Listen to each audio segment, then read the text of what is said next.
responded. ನೀವು ಬಂದಾಗ ಅವ್ರಿಲ್ಲ, ಅವ್ರು ಬಂದಾಗ ನೀವಿಲ್ಲ, ಇವತ್ತಿಬ್ರು ಇದ್ಬಿಟ್ಟಿದ್ದೀರಿ. ಏನ್ ಮಾಡ್ಬೇಕು ನೋಡೋಣ ಹೇಳಿ. The suit for injunction may not filed by the appellant plaintiff. ಆಯ್ತು, ಅವ್ರೇನೋ ಹೇಳಿದಾರೆ ಕೇಳಿ. ಏನ್ ಮಾಡ್ಬೇಕಪ್ಪ? ನೀವ್ ಹೇಳಿದ್ರಲ್ಲ ಅವತ್ತು, ಕೊಡಿ. Yes, my lords. Hmm. The 12 guntas of land, what they say that they are still retaining. ಹಾ. My lords, they have also given the boundaries. Hmm. The boundaries of the 12 guntas does not have any nexus to the site that is been allotted by. How do you say? How do you say? They themselves have furnished in the written statement, my lords. Sir, you are the plaintiff. You have come to the court. You are making allegations against the other man. Yes, my lords. Please understand. Injunction can be granted to a definite property. Yes, my lords. Now you have come up with a particular boundaries and you have come up with a particular schedule. Both the courts have concurrently recorded a finding that is not there is no interference and you are not in possession. No, the trial court says that there is interference. Correct. First appellate court reappreciation has recorded a categorical finding, no? Yes, my lords. ಮತ್ತೆ what to do if you are only suit for injunction ಹಾಕಿದಿರಿ, ನಿಮ್ಗೆ ಅಷ್ಟ್ರ ಮೇಲೆ ತೊಂದರೆ ಇದ್ರೆ declaration ಹಾಕೊಳ್ಳಿ. That the only thing that is available. Lawful position ತೋರಿಸ್ಬೇಕಲ್ಲ. ಅವತ್ತು ಕೇಳಿದ ಅದೇ ಪ್ರಶ್ನೆ, ಇವತ್ತು ಹೇಳೋದು ಅದೇ ಪ್ರಶ್ನೆ. Liberty be granted, my lords. ನಾನ್ ಹೆಂಗ್ ಕೊಡಕ್ಕಾಗತ್ತೆ? No, I can not give any such liberty, that to in second appeal. First appeal ನಲ್ಲಿ ಎಸ್. ನೋಡಿ ಅಲ್ಲಿ ಏನ್ ಬರೀತಾರೆ ಅಂದ್ರೆ ಪ್ಯಾರಾ 20 ತೆಗೆದು ಓದಿ. First ಅಪೀಲೇಟ್ court judgement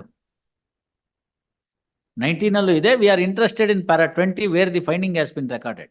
look at it. Significant to note ಅಂತ ಶುರು ಆಗುತ್ತೆ. ಸಿಕ್ತ ತಮ್ಗೆ? Para 20. ಹಾ, ಪ್ಯಾರಾ 20. Page also 20. ಅಲ್ಲ, page 20. Yes, Yes, ma'am. Ink page 34. It is significant fact note that during the course of cross-examination, PW1 has expressed his ignorance about the material fact, stating that he does not know what is the total extent of the land bearing survey number 182 and how many times the land bearing survey number 182 has been ported and how many acres of land has been purchased by Boregoda and for how many persons the said Boregoda has sold his land. PW1 also expressed his ignorance about the material fact, stating that he does not know whether the land bearing survey number 182 is originally measuring 1 acre 31 guntas. ಹಾ, 1 acre 31. PW2 and 3 have also expressed their ignorance about the material fact, stating that how many sites have been formed in the land bearing survey number 182/1 and how many persons have constructed residential buildings in the said land bearing survey number 182/1 has not been substantiated. Therefore, it is significant fact to note that the oral evidence adduced by the plaintiffs and documentary evidence produced by the plaintiff nowhere helps to the claim of the plaintiff prove and establish his identity and location of the property or topography of the said property and the factum of possession the social property by the plaintiff. ಅಷ್ಟೇ. This is the clear finding by the first appellate court. In a suit for injunction, this is the only requirement. ಇದಿಷ್ಟು ಜಾಗ ನಮ್ಮವ್ರು ಸೇರಿತ್ತು, ಅದ್ ನಮ್ ಜಾಗ ಅಂದ್ರೆ ಎಲ್ಲಿ ಅಂತ ಕೇಳ್ತಾರೆ ಅವರು. ನೀವು ಪೊಸಿಷನ್ ಇದೀನಿ ಅಂದ್ರೆ ಇಡೀ ಜಾಗಕ್ಕಿದ್ದೀರಾ? ಇಲ್ಲ, ಅಡ್ಮಿಟೆಡ್ಲಿ ಸೈಟ್ಸ್ ಬಂದಿದೆ, ಪೂರ್ವ ಪಶ್ಚಿಮ ಉತ್ತರ ದಕ್ಷಿಣಗಳು ಬದಲಾವಣೆ ಆಗಿದೆ, ಹಲವಾರು ಸೇಲ್ಡೀಡ್ಗಳಾಗಿದೆ, ಹಲವಾರು ಸೇಲ್ಡೀಡ್ಗಳಾದ್ಮೇಲೆ ಬೌಂಡ್ರೀಸ್ಗಳು ಬದಲಾವಣೆ ಆಗಿದೆ. ನೀವು ಯಾವ ಜಾಗದಲ್ಲಿ ಇದ್ದೀರಿ ಅಂತ ನಿಮ್ಗೆ ಐಡೆಂಟಿಟಿಗೆ ಇಂಥದೇ ಜಾಗ ಅಂತ ತೋರ್ಸೋದಕ್ಕೆ ರೆವಿನ್ಯೂ ಡಾಕ್ಯುಮೆಂಟ್ಸ್ ಇಲ್ಲ. I would like my lord's attention to page 14. ಇನ್ನು ಮುಂದಕ್ಕಿದೆ ನೋಡಿ, 21 ಓದಿ ಸ್ವಲ್ಪ. ಅವ್ರು ಏನ್ ಹೇಳ್ತಾರೆ ಅದಕ್ಕೆ ಅಂತ ಸ್ಪೆಸಿಫಿಕ್ ಆಗಿ. As against As against to the case of the plaintiff, the defendant has produced the index of land ILRR. ಆಯ್ತಲ್ಲ, ಮುಂಚೆ ಅದು ಬೇರೆ ಬೇರೆ ಫಾರಂ ಇತ್ತು, index of land, record of rights ಅಂತ. ಈಗ ಕಂಬೈನ್ಡ್ ಫಾರಂ ಅಲ್ಲಿ ನಾವು ROR ಎಕ್ಸ್ಟ್ರಾಕ್ಟ್ ಅಂತೀವಿ. ಮುಂಚೆ ಇಂಡೆಕ್ಸ್ ಆಫ್ ಲ್ಯಾಂಡ್ಸ್ ಅಂತ. ಅಂದ್ರೆ ಒಂದು ಪೀಸ್ ಆಗಿದ ತಕ್ಷಣ ಅದಕ್ಕೊಂದು ಸಪರೇಟ್ ನಂಬರ್ ಕೊಡು, ಅದನ್ನೇ ಪೋಡಿ ಅಂತ. ಗೊತ್ತಾಯ್ತಲ್ಲ? ಇವಾಗ ಇಷ್ಟು ದೊಡ್ಡದಿರುತ್ತೆ, ಇದನ್ನ ಹಿಂಗಂದ್ ಹರಿದ್ವಿ, ಇದು ಅರ್ಧ ಬೇರೆ ಆಯ್ತು, ಇದು ಅರ್ಧ ಬೇರೆ ಆಯ್ತು, ಇದಕ್ಕೊಂದ್ ನಂಬರು, ಇದಕ್ಕೊಂದ್ number. now also we get index of. No, it is ROR full combined farm. Index and RR ಎರಡು ಹೋಗಿ ಕಂಬೈನ್ಡ್ ಫಾರಂ ROR ಅಂತ ಆಯ್ತು. ಅದರಲ್ಲೇ ಕಾಲಮ್ಸ್ ಜಾಸ್ತಿ ಮಾಡ್ಬಿಟ್ರು. ಓನರ್ಶಿಪ್ ಯಾವುದು, ಹಿಸ್ಸೆ ಎಷ್ಟು, ಕಬ್ಜಾ ಯಾರಿದ್ದಾರೆ, ಏನಾದ್ರು ಎನ್ಕಂಬರೆನ್ಸ್ ಉಂಟಾ, ಏನ್ ಬೆಳೀತಾರೆ, ಯಾರಿಗಾರು ಬೋಜ ಇದೆಯಾ, ಬೋಜ ಅಂದ್ರೆ ಇನ್ಕಂಬರೆನ್ಸ್ ಅಂತ, ಇವೆಲ್ಲ ಒಂದೇ ಫಾರಮ್ ಅಲ್ಲಿ ಕೊಟ್ರು. Columns have got A specific meaning in that. ಅದನ್ನ ಹೇಳ್ತಾರೆ ವೆರಿ ಇಟ್ ರಿವೀಲ್ಸ್ ಅವ್ನ್ ಬಾಯಿಗೆ ಬಂದಂಗೆ ಬರೆದ್ ಬಿಡ್ತಾನೆ ಅಯೋಗ್ಯ. ಆಮೇಲೆ ಈಗ ಅದಕ್ಕೇನೋ ನೆಮ್ಮದಿ ಕೇಂದ್ರ ಅಂತ ಒಂದು ಸ್ಟಿಕ್ಕರ್ ಕೊಟ್ರು, ಎಲ್ಲ ಮೋಸ ಮಾಡ್ಬಿಟ್ಟು ಅದನ್ನೆಲ್ಲ ಡೂಪ್ಲಿಕೇಟ್ ಮಾಡ್ತಾ ಇದ್ದಾರೆ. ಅದನ್ನ ಆದ್ಮೇಲೆ ಅದರದ್ದು ಮುಂದುವರೆದ ವರ್ಷನೇ ಇವರ ಭೂಮಿ ಸಾಫ್ಟ್ವೇರ್. ಈಗ ಅದ್ರ ನೆಕ್ಸ್ಟ್ ಭೂಮಿನ ಕಾವೇರಿ ಜೊತೆಗೆ ಲಿಂಕು ಅಂತ, ಕಾವೇರಿನೂ ಕಾಣೆ ಭೂಮಿನೂ ಕಾಣೆ. ಇನರೆಂಟ್ ಮಿಸ್ಟೇಕ್ಸ್ ಇದೆ. ಟು ಎನ್ ಎಕ್ಸ್ಟೆಂಟ್ ಆಗ್ತಾ ಇದೆ, ಟು ಎ ಗ್ರೇಟ್ ಎಕ್ಸ್ಟೆಂಟ್ ಆಗ್ತಾ ಇದೆ. ತಮಿಳ್ನಾಡಲ್ಲಿ ಇದೆ ಆ ಸಿಸ್ಟಮ್. ಹೇಳಿದೆ ನಾನು ಹಿಂದೆ, ನಾನು ಮಾಡ್ಕೊಳ್ಳಿ ಅಂತ. ನಾವು ಎಲ್ಲರೂ ಡೈರೆಕ್ಷನ್ ಕೊಡಬೇಕು. Even Andhra and Maharashtra, they have. ಇಲ್ಲ ತಮಿಳ್ನಾಡಲ್ಲಿ ಸ್ಪೆಸಿಫಿಕ್ ಆಗಿದೆ. ಇವತ್ತೊಂದು ಕೋರ್ಟ್ ಅಟ್ಯಾಚ್ಮೆಂಟ್ ಆಯ್ತು ಅಂತ ಇಟ್ಕೊಳ್ಳಿ, ನಾನು ಯಾರಿಗೋ ದುಡ್ಡು ಕೊಡ್ಬೇಕಾಗಿತ್ತು, ಕೋರ್ಟ್ ಅಟ್ಯಾಚ್ಮೆಂಟ್ ಆಯ್ತು. ಕೋರ್ಟ್ ಅಟ್ಯಾಚ್ಮೆಂಟ್ ಆದ್ರೆ ಅದನ್ನ ರೆಕಾರ್ಡ್ ಮಾಡೋಕ್ಕೂ ವ್ಯವಸ್ಥೆ ಇದೆ ಅಲ್ಲಿ ಸಬ್ ರಿಜಿಸ್ಟ್ರಾರ್ ಹತ್ರ. ಇವಾಗ ನಾವೇನ್ ಹೇಳ್ತೀವಿ, ನಾನು ಹೋದೆ ಸ್ವಾಮಿ ನಿಲ್ಲೇನ್ ಕಂಪ್ಲೇಂಟ್ಸ್ ಬಂತು ಅಂತ. ಅಟ್ಯಾಚ್ಮೆಂಟ್ ಯಾರಿಗೆ ಗೊತ್ತಿರುತ್ತೆ? ಪ್ರಾಪರ್ಟಿ ವರ್ತ್ 20 ಲಕ್ಷ, ಅವನ್ನ 1.25 ಕೋಟಿ ರೂಪಾಯಿಗೆ ಇದಕ್ಕೆಲ್ಲ ವ್ಯವಹಾರ ಮಾಡ್ಬಿಟ್ಟಿರ್ತಾನೆ ಅಟ್ಯಾಚ್ಮೆಂಟ್ಗೆ. ನಾಳೆ ಬೆಳಗ್ಗೆ ಏನ್ ಹೇಳ್ತಾನೆ ಅವ್ನು ಸೇಲ್ ಡೀಡಲ್ಲಿ, ಈ ಸ್ವತ್ತಿನ ಮೇಲೆ ಮೈನರ್ ಹಕ್ಕು, ಕೋರ್ಟ್ ಅಟ್ಯಾಚ್ಮೆಂಟು ಇತ್ಯಾದಿ ಯಾವುದೇ ಎನ್ಕಂಬರೆನ್ಸ್ ಇರುವುದಿಲ್ಲ. ಒಂದ್ ವೇಳೆ ಅಂತದ್ದೇನಾದ್ರು ಇತ್ತು ಅಂತಂದ್ರೆ ನಾನು ಖುದ್ದು ಪರಿಹಾರ ಮಾಡ್ಕೊಡ್ತೀನಿ. ಖುದ್ದು ಪರಿಹಾರ ಮಾಡ್ಕೊಟ್ಟಿದ್ರೆ ನಿಮ್ಗೆ ಯಾಕೆ ಸೇಲ್ ಡೀಡ್ ಮಾಡ್ತಿದ್ದ? So he takes away that money and becomes a langoti giraki. What do you take him from him? So that indemnity clause loses its significance.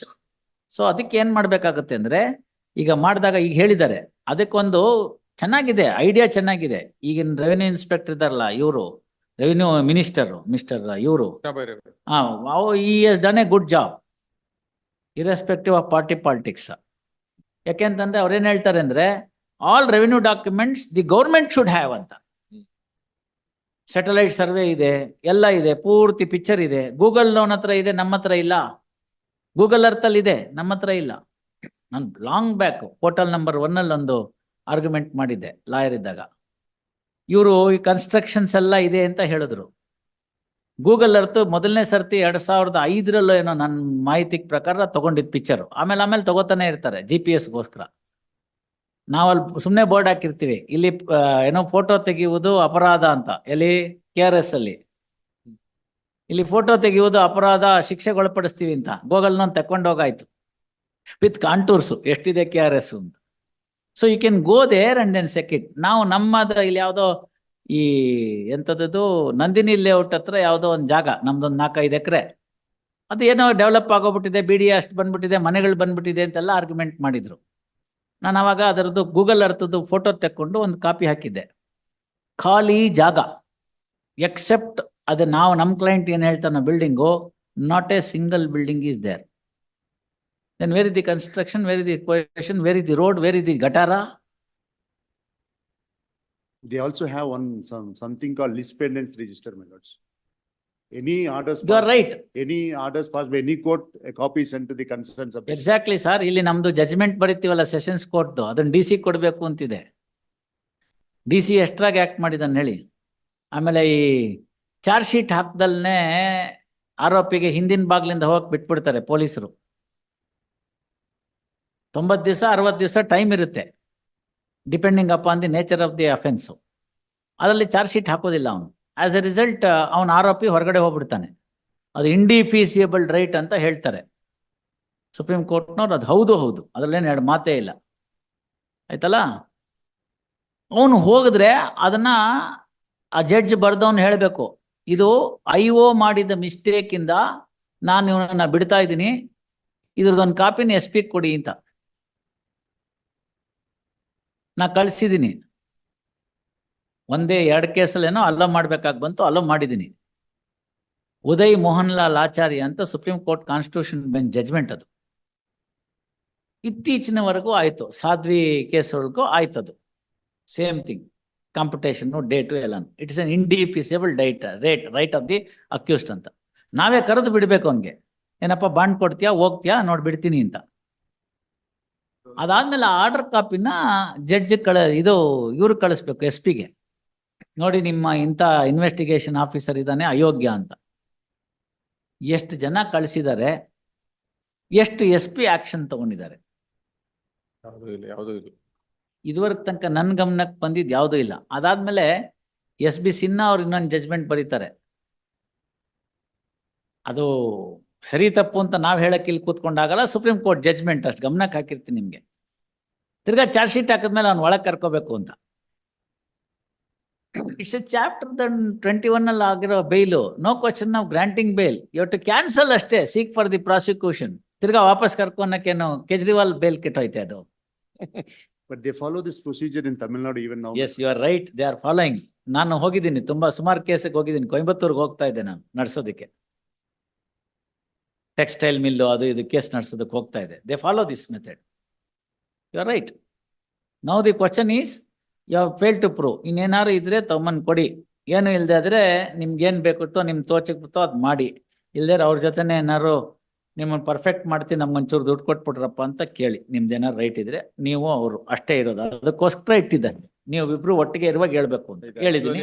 This matter was heard at length, my lord, 2 days before his lordship Justice Anil Katti, your lordship. Correct. ಆವಾಗ ಅವರು ಬರ್ಲಿಲ್ಲ ಅಂತ ಹೇಳಿ ಒಂದ್ ಕಾರಣಕ್ಕೆ ಅದು ಮುಂದಕ್ಕೆ ಹೋಯ್ತು. ಎಲ್ಲಾ ಕೇಳಿ all right If they Shivaram, don't come, I will ಒಂದೇ dismiss ಪ್ರಶ್ನೆ, it ಅಂತ. ನಿಮ್ಗೂ ಟೈಟ್ಲ್ ಏನಾದ್ರು ಸ್ವಲ್ಪ ಕ್ಲೌಡ್ ಅಂತಿದ್ರೆ, ಅವನೊಬ್ನೇ ಗಲಾಟೆ ಮಾಡ್ತಿರೋನು ಅಂತಿದ್ರೆ, ಅಷ್ಟೋ ಕೊಟ್ಬಿಟ್ಟು ಎಂಟ್ರಿ ಇಂಟು ಕಾಂಪ್ರಮೈಸ್.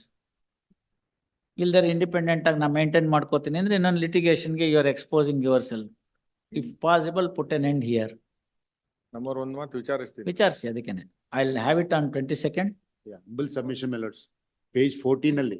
ನಾನು ಓದಿದ್ದೀನಪ್ಪ ಪೂರ್ತಿ. The ದಯವಿಟ್ಟು ಅದನ್ನೆಲ್ಲ ತಿರ್ಗಾ ಓದ್ಬೇಡ. That is your contention, that is not the proof. Elaborate ಆಗಿ ಫಸ್ಟ್ ಅಪ್ಲೇಟ್ ಕೋರ್ಟ್ ಸರ್ ಅಲ್ಲಿ ಆಯ್ತು ಬಿಡಿ, ಅವ್ರಿಗೆ ತೃಪ್ತಿಗೆ ಒಂದ್ಸತಿ ಇರ್ತಾರೆ. ಆಯ್ತು. Sir read it sir. ನಾನು entire judgment That's why I is in a position to point out exactly where the finding is. 21 Contention is different from finding. ಅಷ್ಟೇ. Yes. Obliged. Delist on 22/6 heard Shri Jagdish ಅಲ್ವಾ ತಾವು? my lord, Velanki Ravi. ಸರಿ, Velanki, VELLANK. Velanki Ravi, Ravi, Velanki Ravi. ಅದು ವೇಲಾಂಕಿನೋ ವೆಲ್ಲಂಕಿನೋ? Velanki. Velanki Ravi. To hear respondent release this matter on 22/6. ಏನಾದ್ರು ಸಾಧ್ಯವಾಗುತ್ತೆ ನೋಡಿ, ಸಾಧ್ಯ ಆದ್ರೆ ನೋಡ್ತೀನಿ ಸ್ವಾಮಿ, I will try. ಡಿಕ್ಟೇಟ್ ಮಾಡಿ. ಯಾಕಂದ್ರೆ ಮಹೇಶ್ ಇವ್ರು ವಿವೇಕ್ ಹೊಳ್ಳ ಜನಗಳು ಅಡಮೆಂಟ್ ಇರ್ತಾರೆ ಸ್ವಲ್ಪ, ಅದಕ್ಕೋಸ್ಕರ ಇಷ್ಟು ವರ್ಷ ಆಗೋದಿಲ್ಲ, ಅಡಮೆಂಟ್ ಇರ್ತಾರೆ. ನೋಡೋಣ, no, let me see. Try ಮಾಡಿ. Mahesh Vivek Holla, none present on behalf of the appellant, release this matter tomorrow. ಆಗಲ್ವಾ ಲಿಸ್ಟು? ಬೆಳಗ್ಗೆ ಟೈಮ್ ಕೇಳಿದ್ರಲ್ಲ ಅದಕ್ಕೋಸ್ಕರ. ಆಯ್ತು, ಗೊತ್ತಿದೆ, ಇದನ್ನ ನೀವು ಹೇಳಿ ನಾಳೆಗೆ ಅಂತ. ಎಸ್.